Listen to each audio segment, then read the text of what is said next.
हजरत हुज़ैफा बिन यमान एक सहाबी थे, मेरे नबी करीम अलैहिस्सलाम ना उनसे राज की बातें करते थे। हर बंदे का आज़मा ठीक नहीं होता, सबसे राज की बात नहीं करनी चाहिए। हजरत हुज़ैफा बिन यमान कहते हैं हुजूर राज की बातें बताते। मदीना मुनव्वरा में जो मुनाफिकीन थे उनकी लिस्ट भी नबी पाक ने हजरत हुज़ैफा बिन यमान को दी थी। जब कोई मशकूक आदमी मर जाता ना तो सहाबा कहते हैं हम देखते अगर हजरत हुज़ैफा ने जनाजा पढ़ा तो हम भी जनाजा पढ़ लेते। नबी पाक ने भी कुछ जनाजे नहीं पढ़े, तिरमिजी में है, फरमाया उस्मान से जो बुग़्ज़ रखे उसका जनाजा नहीं पढ़ेंगे। हजरत हुज़ैफा बिन यमान अगर जनाजा पढ़ते तो लोग पढ़ते, वो ना पढ़ते तो लोग जनाजा ना पढ़ते। हजरत हुज़ैफा बिन यमान कहते हैं जनाब उमर फारूक की खिलाफत के आखिरी अय्याम थे, कुछ दिनों के बाद वो शहीद हो गए।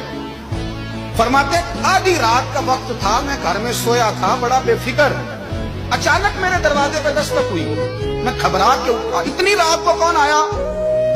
कहते कुर्बान जाऊं, दरवाजे पे गया तो अमीरुल मोमिनीन फारूक आजम दरवाजे पे। मैंने कहा उमर कोई हुक्म था तो मुझे बुला लेते। कहने लगे मैं ना अमीर बन के नहीं आया, तेरा वीर बन के आया। अमीरुल मोमिनीन की हैसियत से सरकारी काम से बुलाता तो वहां बुलाता, मुझे एक जाती काम पड़ गया। कहते मैंने उमर को घर की अंदर बुला के चारपाई पे बिठाया, मैंने कहा हुजूर मैं गरीब आदमी, मैं क्या आपके काम आ सकता हूँ? तो कहते उन्होंने ना मुझे साथ बिठा लिया, फिर मेरा हाथ पकड़ लिया। कहने लगे तू उमर को जानता है? उमर झूठ नहीं बोलता। तू जानता है उमर वादों का पक्का है? कहा हुजूर जानता हूँ, उस वक्त आया हूँ जब देख भी कोई नहीं रहा। हजरत हुज़ैफा बिन यमान कहते परेशान हो गया, हुजूर पहेलियां ना बुझवाए, मेहरबानी कर बताया किधर आए हैं?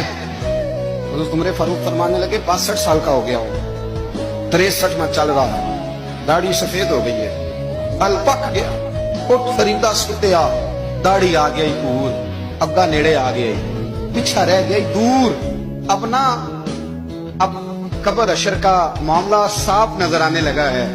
कहा हुजूर मुझसे क्या चाहते हैं? हजरत उमर रो पड़े, कहने लगे आज मैं इशा के बाद निकला हूं तो नबी पाक के सहाबा मुझे नेक कह रहे थे, फिर मैंने बच्चों की माँ से और बच्चों से भी पूछा है, वो भी मुझसे राजी हैं। और हुज़ैफा तेरे साथ नबी पाक राज की बातें करते थे, सच बता कहीं उमर का नाम मुनाफिकों में शामिल तो नहीं? सच बता उन मुनाफिकीन में तो शामिल नहीं, कहीं ऊपर ऊपर से तो नहीं सारा कुछ? हजरत हुज़ैफा बिन यमान कहते हैं मैं बाप के मरने पे इतना नहीं रोया जितना उमर के सवाल पे रोया। मैं कदमों में बैठ गया, मैंने कहा नहीं उमर ये तो मैंने नहीं सुना, लेकिन ये मैंने नबी पाक से जरूर सुना है कि मेरे बाद अगर कोई नबी होता तो उमर इब्ने खत्ताब होता। ये मैंने अपने कानों से सुना है कि उमर जिस गली से गुजरे शैतान रास्ता बदल जाता है। ये मैंने अपने कानों से सुना है कि 950 साल हजरत जिब्रील जनाब उमर की शान बयान करें तो फिर भी बयान नहीं हो सकता।